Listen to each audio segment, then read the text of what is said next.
apakah Reba? Nah, gimana nih weekend teman-teman sekalian? Seru kan? Top 3 kali ini Latifah akan memberikan 3 berita terhangat dalam minggu ini. Yuk kita simak berita pertama. Sejumlah orang tua siswa protes terhadap pencanangan baju adat bagi siswa SD SMP di Makassar.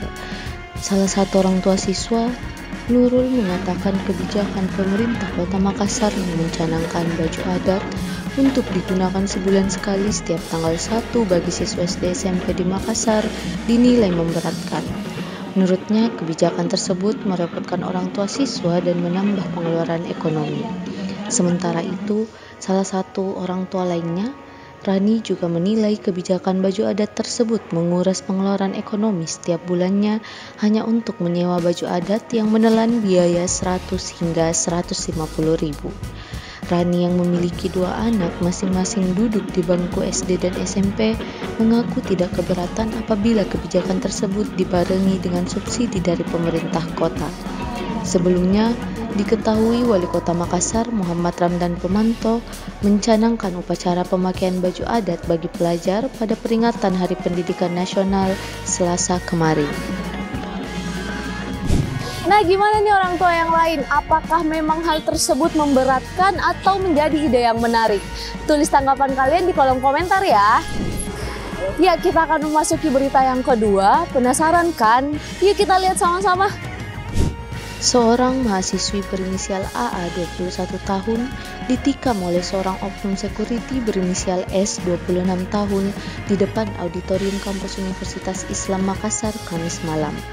Kasus penikaman itu diketahui terjadi saat korban AA berusaha melindungi seniornya, yakni BL 22 tahun yang dilecehkan oleh oknum security tersebut. Kronologi berawal dari pelaku S dalam keadaan mabuk dan melecehkan mahasiswa BL yang kemudian berteriak. Pelaku S kemudian menjadi panik dan mengeluarkan sebilah badik dan kemudian menikam AA. Akibatnya korban AA mengalami luka tusuk pada bagian dada kanan dan tangan kiri serta menjalani perawatan di Rumah Sakit Wahidin Sudirohusodo Makassar.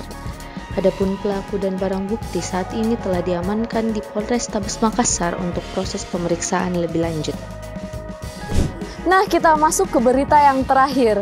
Pemimpin negara ASEAN tiba-tiba jadi anak senja. Kok bisa sih? Yuk kita sama-sama lihat beritanya.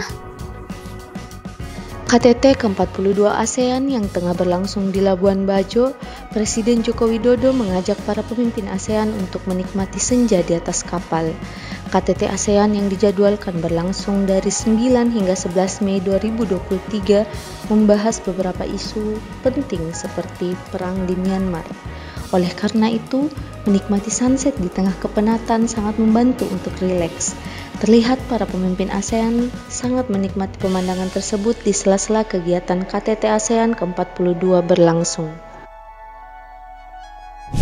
Itu saja 3 berita top 3 kali ini. Jangan lupa subscribe dan tekan tombol lonceng di bawah ini ya, agar kalian tidak ketinggalan berita-berita terkini seputar Makassar.